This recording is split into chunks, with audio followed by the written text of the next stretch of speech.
Dwarka ward 20 से कांग्रेस प्रत्याशी सुमिता मलिक को लोग हाथों हाथ ले रहे हैं। सुमिता मलिक न सिर्फ पढ़ी लिखी हैं बल्कि द्वारका की सोसाइटी की ही मूल निवासी हैं। लिहाजा सुमिता मलिक द्वारका की सोसाइटीज़ की समस्याओं को बहुत बेहतर तरीके से जानती हैं और इसलिए जब सुमिता मलिक लगातार सोसाइटियों में जनसंपर्क कर रही हैं तब उन्हें यहाँ से लगातार आश्वासन और जन समर्थन मिलता हुआ दिखाई देता है। न सिर्फ बातों में बल्कि लोग कहने लगे हैं कि अगर सोसाइटीज़ को समस्या से निजात दिलाना है तो सुमिता मलिक को ही जिताना है। आइए आपको सुनाते हैं इस बारे में द्वारका की सोसाइटीज़ के विचार। जो यहाँ पे जो कारपोरेटर थी वो एमपी बन के चली गई, जो एमएलए आए वो भी बीजेपी के आए। हम जब उनके पास काम कराने के लिए जाते हैं तो वो ठीकराम बोल देते हैं कि साहब आप गवर्नमेंट ने ठीक से काम नहीं किया, अभी तो हमारी सरकार आई है। अरे भाई, सेंटर में आप बैठे हैं, केंद्र में आप होने के बाद स्टेट गवर्नमेंट के ऊपर आपका बहुत अच्छा प्रेशर होता है, अब भी आप काम नहीं करा पा रहे। और एक झगड़ा वो डाल दिया है कि एमसीडी का काम है तो कहता है डीडीए का काम है। ये बाइफिकेशन आज तक पूरा नहीं हुआ। 30-40 साल हो गए द्वारका को बसे हुए, ये बाइफिकेशन आज तक खत्म नहीं हुआ। This we are facing on daily basis. अब बात आती है हमारी कैंडिडेट की। देखिए, ये कैंडिडेट हमारी ऐसी हैं जो हमेशा कांग्रेस के साथ बनी रही, जो कांग्रेस की डेडिकेटेड वर्कर हैं।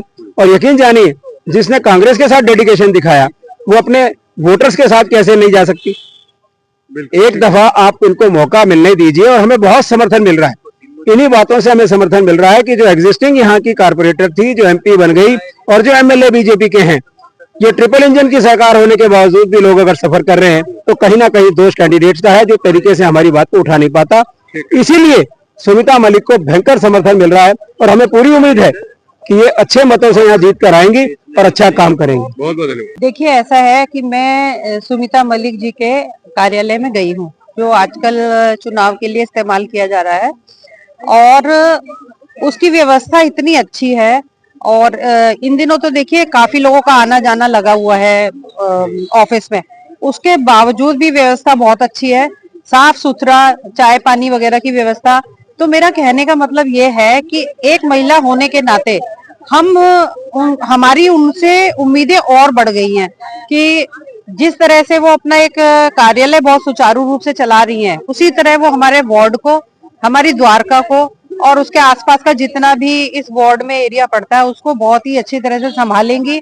और महिला होने के नाते हम उनके ऊपर ये जिम्मेदारी डाल रहे हैं, उनकी तरफ उम्मीदों से देख रहे हैं। बहुत ही शुभ दिन है जो हमारे यहाँ कांग्रेस की प्रत्याशी मलिक जी आई और उन लोगों ने अपने प्रॉमिस किया, मैं ये करूंगी, मैं वो करूंगी। मैं सबसे पहले ये कहूंगा कि कम से कम तो हमारी जो सोसाइटी है रामा अपार्टमेंट, इसमें मैं भी करीब 20-25 साल से रह रहा हूँ, फाउंडर मेंबर हूँ। तो इस सोसाइटी के लिए किसी ने कुछ नहीं किया। इस सोसाइटी की न सफाई, न पानी का परिवर्तन, हर जगह जो है गंदगी गंदगी गंदगी। और कई बार हुआ कि बेच सप्लाई करेंगे, झूला बनवाएंगे, ओपन जिम लगवाएंगे, कुछ नहीं हुआ। मैं तो यही देख रहा हूँ और सभी नेता गनाते हैं, एमपी, एमएलए, काउंसिलर, मैं ये कर दूंगी, मैं ये कर दूंगा, मैं ये कर दूंगा, लेकिन बाद में सब भूल जाते हैं और बिल्कुल काम नहीं होता है। लेकिन मैं यही अनुरोध करते हूँ मलिक जी से कम आप इस सोसाइटी के लिए अपना ध्यान दें और अच्छे से अच्छा काम करें, ताकि हम लोग सब आपके साथ हैं, हम लोग सब यहाँ के लोग आपके साथ हैं। लेकिन आप कृपया यहाँ के जो प्रॉब्लम्स हैं उनको दूर कीजिए। पानी की समस्या, इतना पीने के पानी की, सब पोल्यूटेड पानी पिए हम लोग, टैंकर पर टैंकर आ रहा है, उसका पैसा मैं दे रहा हूँ, क्यों नहीं इतना सप्लाई पानी आ रहा है? ये तो आप लोग को देखना है ना। बस, थैंक यू वेरी मच। देखिए, ये वार्ड का इलेक्शन है और द्वारका वार्ड बी 120 जहाँ पे हम रहते हैं, वहाँ पे इतनी सारी समस्याएं हैं जो हम सोचते हैं कि ये वार्ड को सुधारने के लिए हमारे, क्योंकि सुमिता मलिक खुद द्वारका के सोसाइटी में ही रहती हैं और हमारे इस वक्त ये देखना है कि हमारे वार्ड को कौन उसका रिजल्ट देगा, कौन काम कराएगा। नाला हमारे सोसाइटी की, मैं जहाँ रहती हूँ शाहजहानाबाद, उसके बगल में नाला है। पिछले 20 साल से मैं यहाँ रह रही हूँ। बहुत, मैं खुद सेक्रेटरी थी सोसाइटी की, बहुत लेफ्टिनेंट गवर्नर कहाँ हमने चिट्ठियां लिखी, कोई काम ब्यूटिफिकेशन करेंगे नाले का, वो उन्होंने शुरू भी किया था, वो पता नहीं कहाँ सेक्टर 22 में ही खत्म हो गया।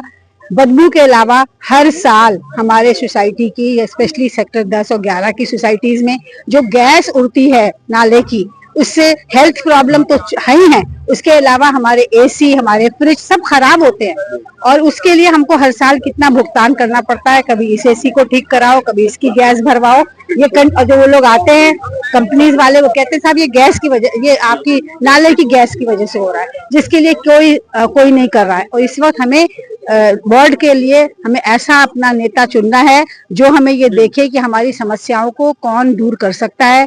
सफाई की प्रॉब्लम है, सड़कें टूटी हुई हैं और पिछले 10 साल 11 साल में चूंकि तीनों जगह एक ही पार्टी की सरकार रही है, तो ना एमएलए ने कुछ किया, ना एमपी बन गई हमारी अब महिला जो थी यहाँ से कॉर्पोरेटर, ना उन्होंने कोई ध्यान दिया और हम सफर कर रहे हैं गंदगी से, बदबू से और सड़कें टूटी होने से, फुटपाथ टूटे हुए हैं, चलने के लिए मुश्किल है। तो ये सब समस्याओं के लिए हम चाहते हैं कि एक ऐसा हमारे प्रतिनिधि आए जो इसी सोसाइटी में से रहता हो, इस एरिया में से, जो यहाँ की समस्याओं को जाने। इसके लिए हम सब का सहयोग है कि सुमिता मलिक को विजयी बनाएं भारी मतों से, जिससे वो हमारे वार्ड को चमकाएं। धन्यवाद।